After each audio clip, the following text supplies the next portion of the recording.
Oke, jadi gini teman-teman, untuk hubungan kausalitas itu yang perlu teman-teman perhatikan adalah hubungan antara perbuatan dan juga akibat. Nah, jadi seperti perbuatan, kalau kita lihat pasal 38 KUHP tentang pembunuhan, jadi perbuatan dilakukan adalah menghilangkan nyawa. Nah, akibatnya adalah apa? Maka hilangnya nyawa. Nah, seperti itu. Jadi yang dilihat adalah hubungan kausalitas, intinya adalah perbuatan dan juga akibat. Jadi perbuatannya apa dan akibatnya apa. Dan hubungan kausalitas harus dibedakan dengan niat atau sikap balik pelaku dengan perbuatannya. Ini adalah sesuatu hal yang berbeda dengan hubungan kausalitas. Kalau kausalitas itu antara perbuatan dan juga akibat dari perbuatan itu, tapi bukan berarti ada hubungannya dengan niat pelakunya. Jadi niat pelaku dan juga perbuatan itu bukan hubungan kausalitas. Yang disebut dengan hubungan kausalitas adalah perbuatan dan juga akibat dari perbuatan seseorang. Tidak ada hubungannya dengan niat atau sikap batinnya si pelaku itu. Nah, untuk menentukan itu ada 3 teori. Jadi bagaimana menentukan pertanggungjawaban pidananya itu ada 3 teori: conditio sine qua non, generalisir, dan juga individualisir. Nah, kita lihat yang pertama, conditio sine qua non. Nah, salah satu contohnya ini saya ambil dari bukunya Profesor Edi Harich, Guru Besar Pidana UGM. Nah, contoh pertama, misalnya A membunuh B. Nah, A membunuh B tadi dengan meminjam pisau dari C. Nah, pisau yang ada dari C itu si C belinya dari si D. Ini penjual pisau. Nah, si D sebagai penjual pisau mendapatkan pisau itu dari pengrajin pisau, yaitu si E. Nah, kalau berdasarkan kondisi sine qua non, teman-teman mungkin tadi juga sudah melihat ya di slide yang sudah saya siapkan sebelumnya. Nah, teori yang menyatakan bahwa musabab adalah setiap syarat yang tidak dapat dihilangkan untuk timbulnya akibat. Syarat sebagaimana dimaksud identik dengan musabab, dan oleh karena itu setiap syarat mempunyai nilai yang sama. Maksudnya setiap syarat mempunyai nilai yang sama. Kalau kita balik ke kasus ini tadi, berarti yang memiliki pertanggungjawaban pidana itu tidak hanya B sebagai pembunuh. Tidak hanya A sebagai pembunuh, namun si C, si D, dan juga si E juga turut mempertanggungjawabkan pidananya berdasarkan teori conditio sine qua non. Karena kita melihat lagi, setiap syarat mempunyai nilai yang sama, sehingga berdasarkan teori ini maka A, C, D, dan juga E itu yang harus bertanggung jawab. Itu. Nah, tapi kemudian pemikiran para ahli berkembang. Nggak mungkin juga dong setiap tindak pidana kok yang mempertanggungjawabkan sampai serentetan ini, sehingga akhirnya berkembang teori generalisir. Nah, kalau teori generalisir seperti ini, misalnya A menganiaya B. Nah, rasa sakit yang ditimbulkan dari hasil aniayanya si A kemudian membuat B kesakitan. Nah, rasa sakit itu sehingga membuat si B ke dokter. Ketika perjalanan ke dokter, tiba-tiba di perjalanan si C menabrak si B, kemudian B meninggal. Nah, kalau kita lihat dari teori generalisir, di slide yang saya sudah berikan teman-teman, teori ini menyatakan bahwa musabab adalah syarat yang pada umumnya menurut kejadian yang normal dapat atau mampu menimbulkan akibat.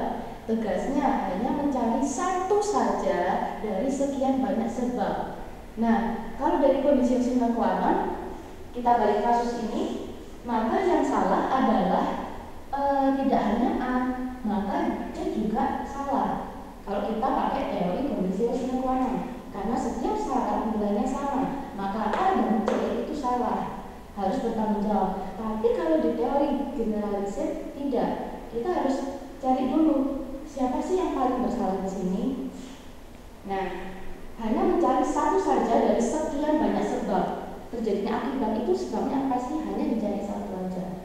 Nah, kalau berdasarkan teori generalisir ini, maka yang salah adalah si C, bukan si A. Kenapa demikian? Karena kalau dari pemikiran kita ada punya 2 pandangan ya. Di slide sebelumnya ini saya sudah cantumkan ada 2 pandangan. Pertama pandangan subjektif, yang kedua pandangan objektif. Kalau kita lihat di pandangan subjektif, sebab adalah apa yang oleh petindak diketahui atau dapat dibayangkan dapat menimbulkan akibat. Kalau kita lihat di pandangan subjektif, Kita akan melihat dari sisi pelaku, si A, dia menganiaya tidak sampai menyebabkan kematian dan dia menyadari itu, mungkin hanya sekedar luka-luka. Nah, sehingga kalau dari pandangan subjektif, yang menyebabkan meninggalnya apa sih? Ya bukan dari hasil aniaya, karena kalau dengan dianiaya pun orang juga masih bisa hidup, nggak sampai meninggal, mungkin hanya luka-luka dan sebagainya.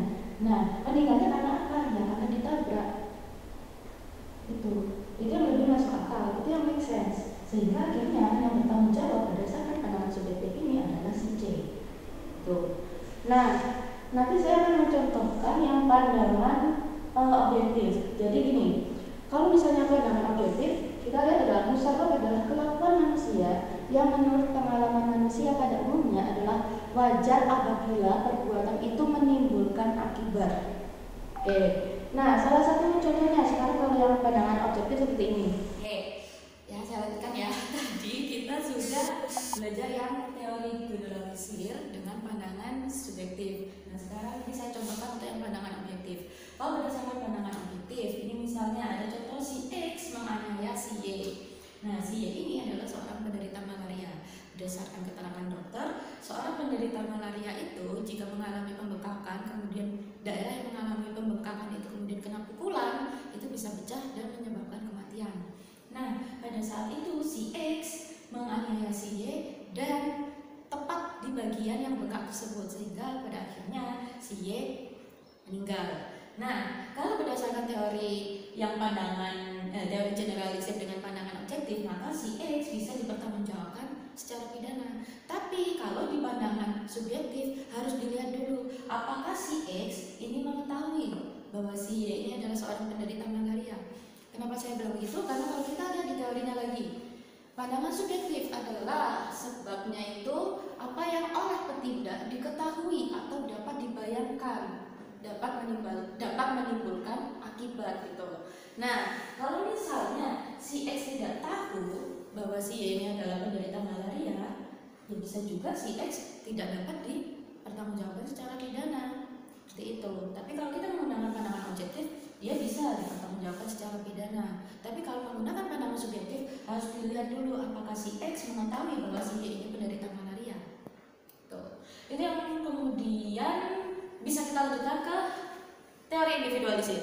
Nah, untuk teori individualisir, salah satu contohnya ini saya ambil dari Brickmeyer. Jadi seorang ahli Brickmeyer ini mengungkapkan bahwa dari berbagai macam syarat dicari syarat manakah yang paling utama menentukan akibat. Nah, kalau kita lihat dari kasus ini, kita lihat bahwa ada A itu pada hari pertama menyekap B. Nah, pada hari kedua menganiaya B. Nah, sampai hari ketiga kemudian tidak memberi makan, minum dan sebagainya. Di hari ketiga si A tetap menganiaya si B sampai akhirnya menyebabkan si B meninggal. Nah, kalau kita lihat dari rentetan peristiwanya, meninggalnya si B ini karena apa? Apakah karena dianiaya atau apakah karena tidak diberi makan dan minum? Nah, kalau kita pakai teorinya Brickmeyer ini sebenarnya juga sulit untuk menentukan mana sih penyebabnya. Nah, teman-teman saya tugaskan untuk mencari juga bagaimana sih teori yang dikemukakan oleh Bidin dan juga Kohler. Nah, untuk lebih lanjut kesimpulannya di teori individualisir ini, jadi kalau Profesor Eddie Rich mengatakan bahwa ketiga ajaran yang dikemukakan oleh Brickmeyer, Kohler dan juga Bidin itu sebenarnya lebih pada tataran teori, bukan pada tataran praktik. Karena kalau kita lihat di tataran praktik pasti akan sulit untuk mencari sebab dari akibat ini.